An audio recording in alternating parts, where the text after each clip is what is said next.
future Senator Attorney Vic Rodriguez. Kailangan yan, ha? Yung maging panukalang batas na yan. Kasi kailan 50 di ba? 50 million. Pero kapag mababa, hindi pa pasok sa di ba? Mga kaso ng plunder, di ba?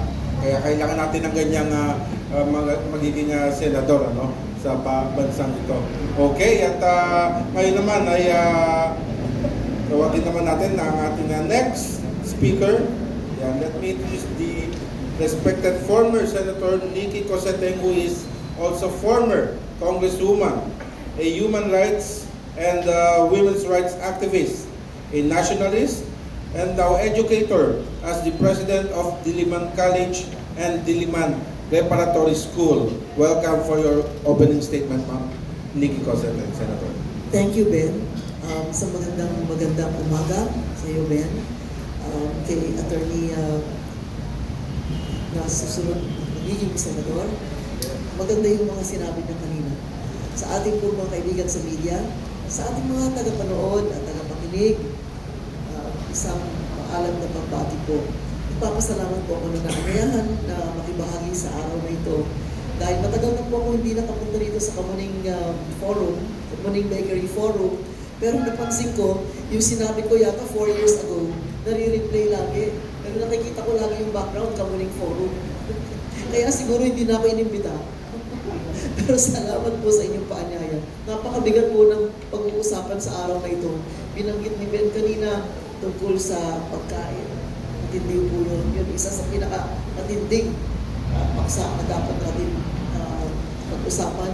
Yung BRICS, yung bagong pangdaigdigang samahan na nagnanais na mailahok o makasama yung pong tinatawag na mga bansa sa South, developing countries, na dati wala pong tinig, walang boses, at ngayon ay baka sakali matulungan sila sa pag-unlad at sa pag-anak ng kanilang pamumuhay.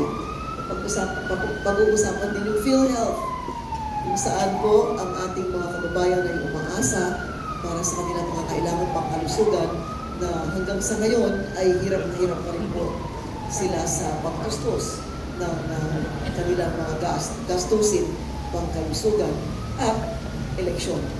Eleksyon na naman po sa susunod na taon at ito po ay isang bagay na dapat natin seryosohin.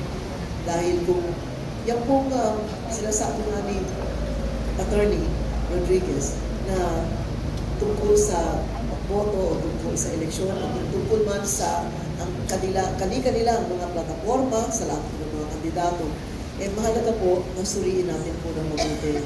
Dahil kung ano man ang reklamo natin tungkol sa pamahalaan, yan po ay nagsasalamin lang sa ating lipunan.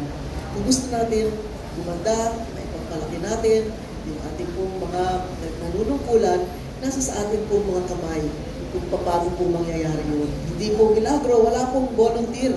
Si attorney nga nagbo-volunteer pag senador, pero hindi po mangyayari yan kung hindi po natin bibigyan ng tulong. At ganoon din sa lahat ng ibang mga kandidato na haharap po sa inyo sa darating na halalan. Kaya masyadong mahalaga. Siguro akala ko nga 4 na forum ang kailangan dito para matalakay yung paksa natin sa araw na ito. Kaya maraming salamat po sa inyong anyaya sa akin dito sa Kamuning Bakery Forum. Right, maraming salamat.